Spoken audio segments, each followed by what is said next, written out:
Been a while since I've done a video. Been fairly busy. I'll show you a little project that I'm working on here. Trying to get more room in my shed here. And some of the other videos I've done, you might have noticed there's a boat or a kayak there, but the real problem is I've got this boat here. I made that boat about 10 years ago, and it's taken up a lot of room that I would like to use for shooting more videos. So let me show you what I did to help this out. There's my target area. Here's the area I usually shoot out of. We're going to have a lot of contrast in lighting because it's got a bright day. And over the last year, I've been building a fence. The old fence had a lot of planks left over. I decided to use them for my boat, and I'll show you the other side in a second. You see here on the roof, I went ahead and did that with some of the planks. Here's where I'm going to put the boat. In the meantime, I need to get making a film here too. So what I've decided to do is introduce my second Crosman 760, which is a 9th variant, 8 years younger than my vintage 8th variant that I bought and have already done 2 videos on. Once I put the scope on, I tried zeroing it, and here's the first group. I was able to narrow this on the second one. I think I have one more adjustment. I need to go up just a little bit. I never could make the adjustment to where I could get it to get in centered. It was always high and to the right. I saw these in Walmart for less than half price. If you compare the Tasco scope to the Crosman scope, get it looking right there like that. It's like looking through a keyhole. It's a 4x15 again. And then this is the Daisy 4x15 scope that is a little longer, but it's still the same product. This one is a 3x20 millimeter. That gives me just enough field of view that it's not like looking through a keyhole. The first order of business I need is finish up with the zeroing with the scope. The Tasco here, it doesn't have clicks on the adjustment, so you just kind of have to guess.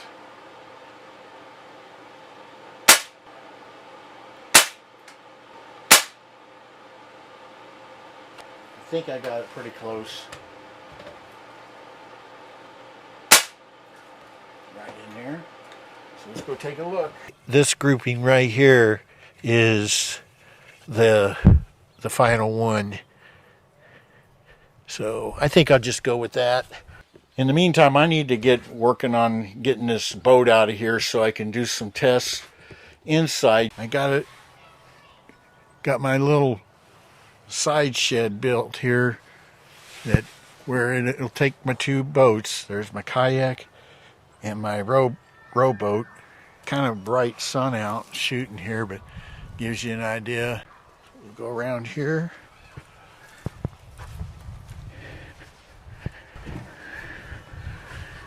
Okay. Now I have a much more open space inside. There's a ballistic trap. I haven't really talked much about my 9th variant. I bought it 8 years ago. There's your serial number there. So you've got December 12. This one's a little different than all the previous ones, which still had this kind of the same design as the original. One of the biggest differences is in the pump block. You can see the pump well itself is the same, or pump cylinder is the same. The best difference is, one of the best differences is the fiber optic sight, which I can actually use without a scope because I'm able to, how to find that little point at the end.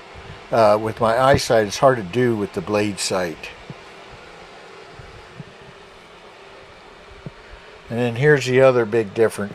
This still has your bolt that you slide back, and when you do it, it cocks it.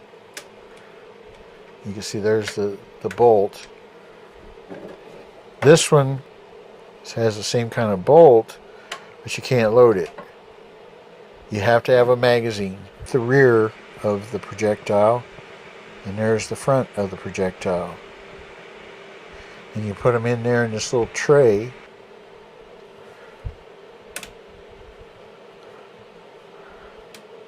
Pellet, and then put it in. I prefer the block pump. It's easier for me to pump. I think this is more of a stylistic thing here.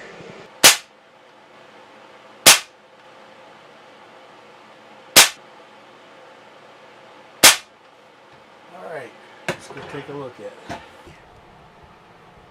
That's pretty good. Gives me an opportunity to introduce this Caldwell Chronograph.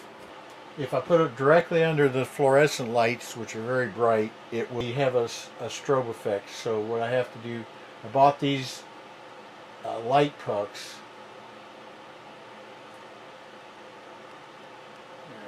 And I'm going to have to turn off this. It gave me an error too, and redo it. Make sure it's working. Just the regular speed on the standard hollow point using the 9th variant. 531. So it works. Alright, I have one more shot for the 8th variant using the fast flight. 604. The results on the speed test of the chronograph indicate that the 9th variant, the newer version, tends to be about 20 feet per second faster.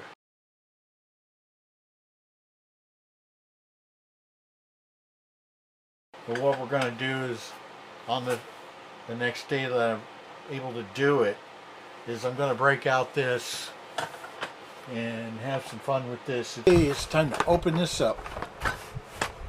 Crosman Spinning Target.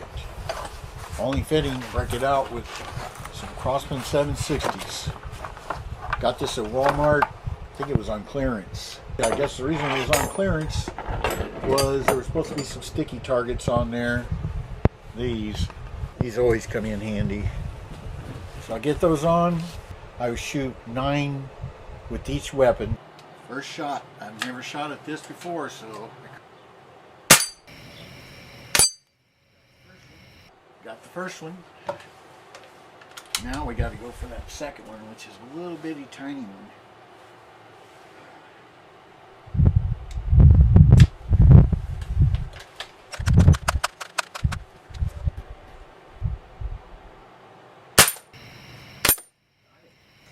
Got it. This little scope's working pretty good here.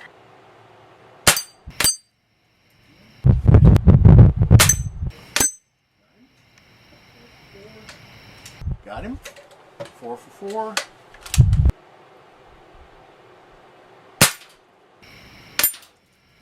Ooh, barely nicked him, but I got him.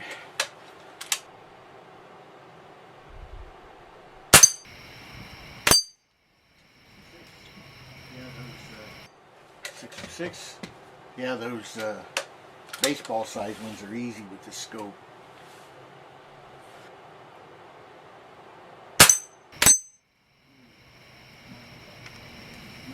Ooh, knock the sticker off.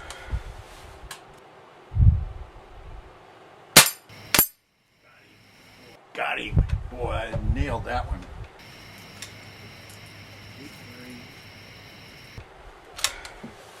8 for 8. And the last shot.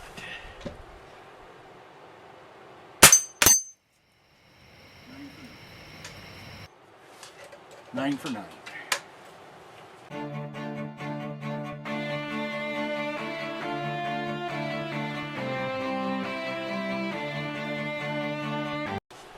This is the 9th variant. This one I'm shooting through open sights. This is fiber optics. Inside it did okay from only like 10 feet away, but I'm having second thoughts here. Well, we're about ready to find out. With open sights, I have to use my glasses, so I have to set them down like this.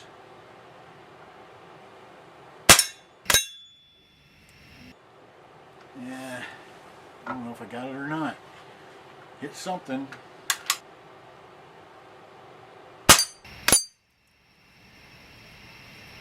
One for two, and I didn't even shoot at the middle one yet. It's shooting a little high, so I aimed a little low. That's the problem with open sights, is you gotta kind of do some windage here. Got him, but barely. I'm going to continue shooting at the big targets on this.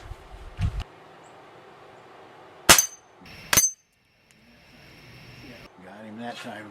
Yeah, I'm aiming maybe an inch low, but it seems to work. Alright, I'm going to have to shoot once at the small target. Yeah. I don't know. Missed on that one, so 3 for 5. We'll finish up with the biggers and just skip the little one. That's too much of an advantage for the scope.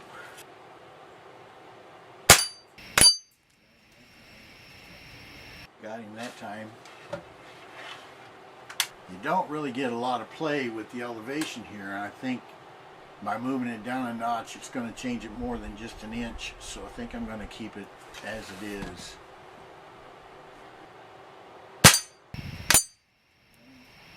Got him? Yeah, as long as I make that small adjustment in estimation there, it's fine.